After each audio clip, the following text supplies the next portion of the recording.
Bonjour et bienvenue dans ce nouveau Focus Lecture. Aujourd'hui, je vais donc me focaliser sur une de mes dernières lectures parce que j'avais envie de lui laisser un peu plus de place.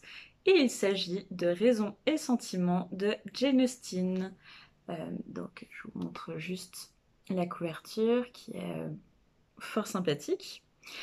J'ai beaucoup de choses à dire sur ce livre, mais je vais essayer de rester dans un format très court pour permettre à ceux qui connaissent pas forcément les classiques d'avoir juste une idée générale de l'œuvre et aussi de donner un avis plutôt synthétique.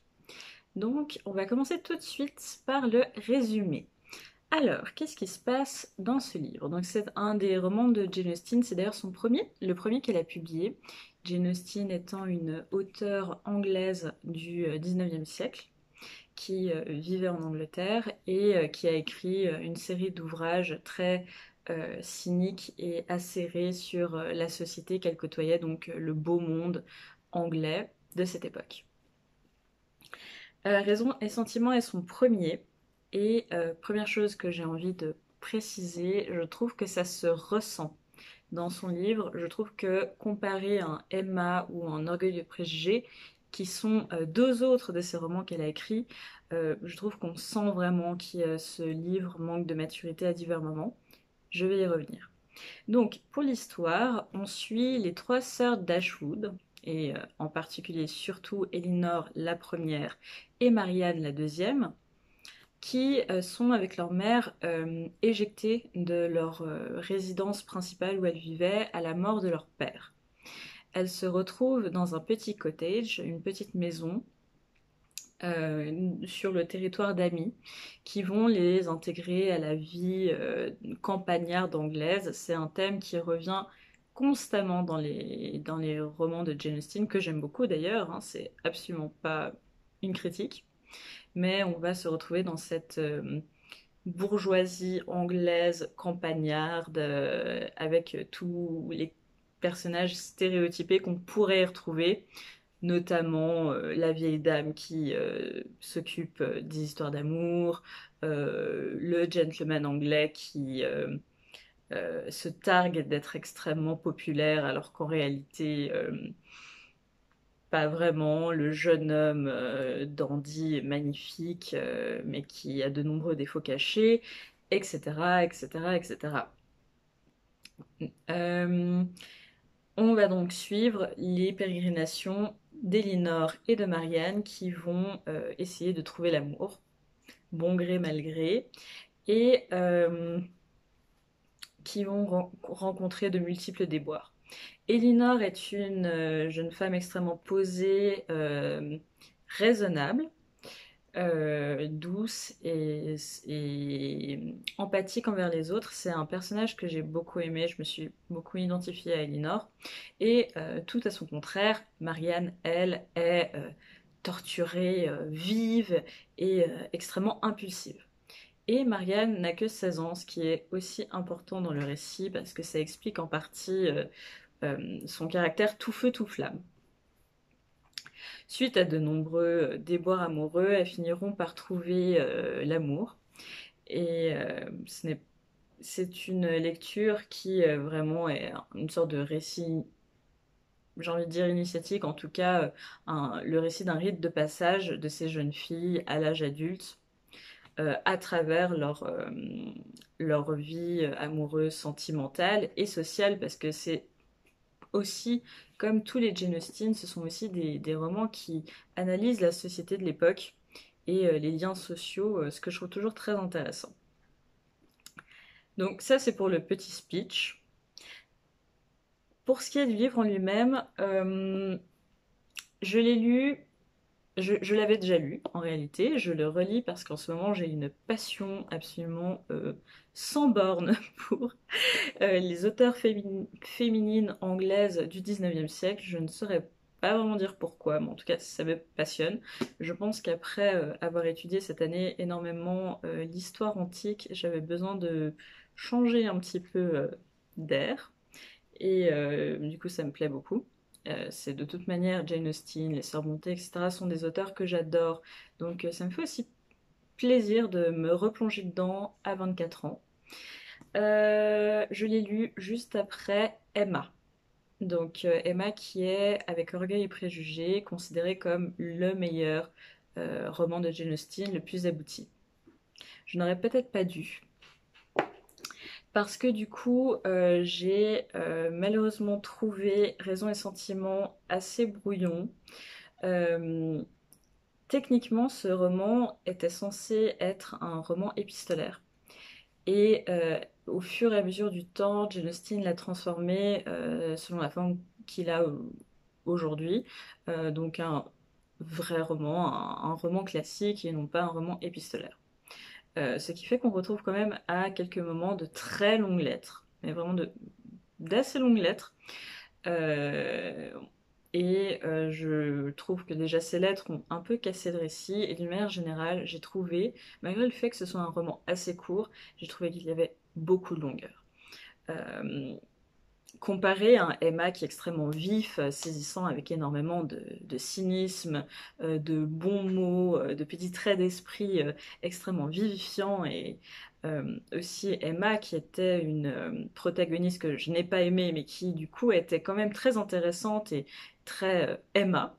Euh, j'ai trouvé que Elinor et Marianne était quand même extrêmement stéréotypée et pas dans le bon sens du terme parce qu'Emma aussi était stéréotypée mais elle avait une profondeur que n'ont pas eu pour moi Elinor et Marianne. Je les ai trouvées vraiment trop dans l'excès.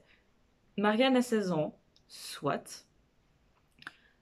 Elle est, euh, Elle est extrêmement vive, etc. Soit.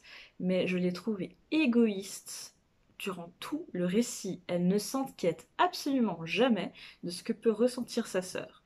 Et j'ai trouvé que ce n'était vraiment pas crédible. Au contraire, Elinor peut être extrêmement timide, extrêmement réservée et raisonnable, mais il y a des moments où honnêtement la situation faisait qu'on s'attendait quand même à ce qu'elle ait une réaction un peu plus vive. J'ai l'impression qu'elle a complètement subi le récit et il n'y a aucun moment où elle a vraiment pris une substance plus intéressante. Il n'y a jamais eu un moment où les deux sœurs, à part vers la fin, se rendent compte des schémas qu'elles utilisent et du coup essayent de changer.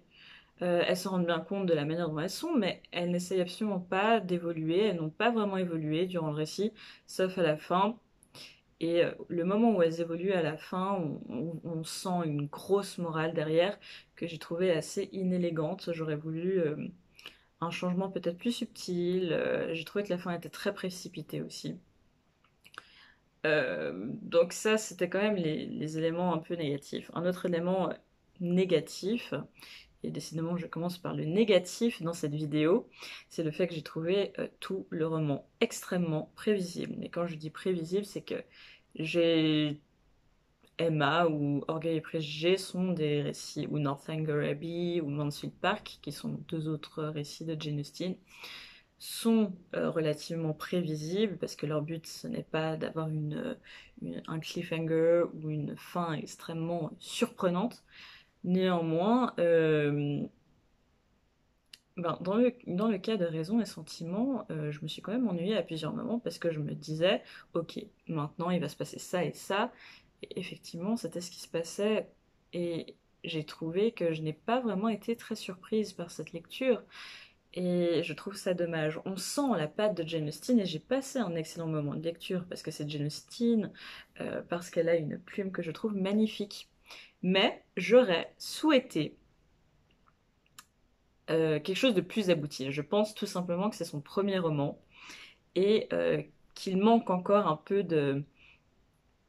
petit piquant qu'elle réussira à mettre, à installer plus durablement dans tous ses autres récits.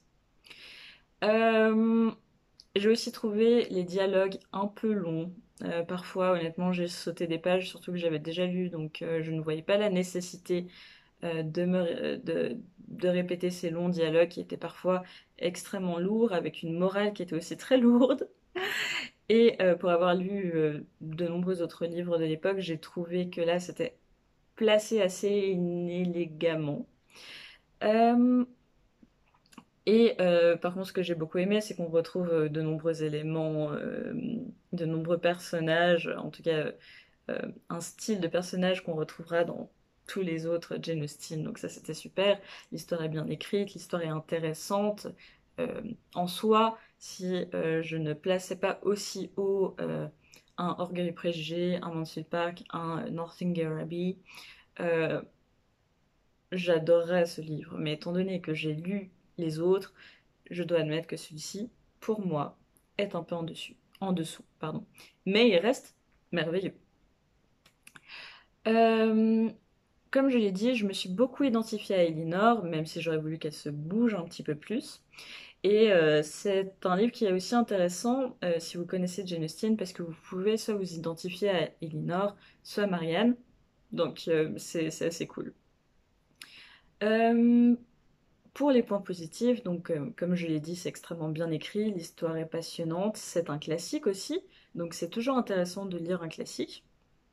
Et c'est une belle histoire d'amour, donc je ne pense pas que vous passerez un mauvais moment en lisant Raison et Sentiment. C'est vraiment un beau livre, un peu en dessous des autres chefs-d'œuvre de Jane Austen, mais malheureusement il faut bien commencer quelque part, n'est-ce pas?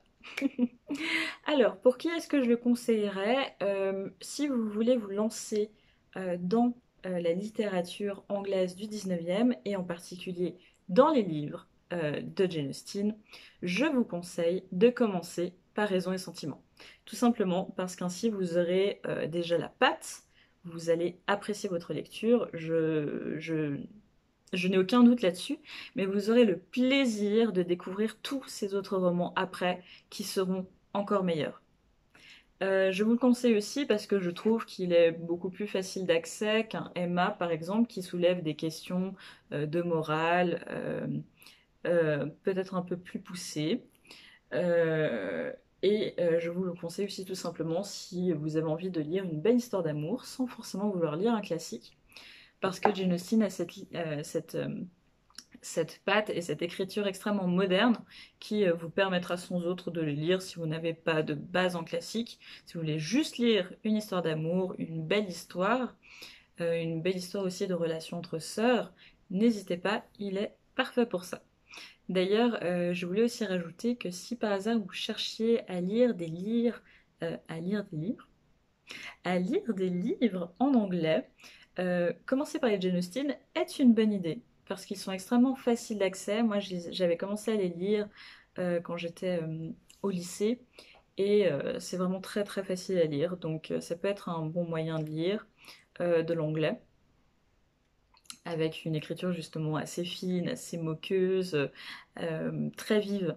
Donc, ça peut aussi être un bon moyen de se mettre à lire en anglais. Donc voilà. Pour conclure, j'ai beaucoup aimé ma lecture, je reste un petit peu déçue et néanmoins je vais me mettre bientôt à une relecture de Mansfield Park, histoire de continuer un petit peu dans la vibe de Jane Austen. En ce moment, je suis en train de lire Jane Eyre, qui me plaît évidemment énormément parce que c'est un de mes livres préférés, et également un livre de fantasy, Blackwing, dont je vous parlerai dans ma prochaine vidéo. D'ici là, portez-vous bien, n'hésitez pas à laisser un petit message en commentaire pour me dire ce que vous avez aimé, pas aimé dans la vidéo, si vous avez lu aussi Raison et Sentiment, si vous avez le même avis que moi ou si au contraire vous avez un avis totalement différent. J'aimerais beaucoup échanger avec vous dans les commentaires. N'hésitez pas aussi à lâcher un pouce bleu si la vidéo vous a plu et à vous abonner. Et je vous souhaite une excellente soirée parce qu'ici eh bien c'est le soir. Et je vous dis à bientôt dans une nouvelle vidéo. Bisous!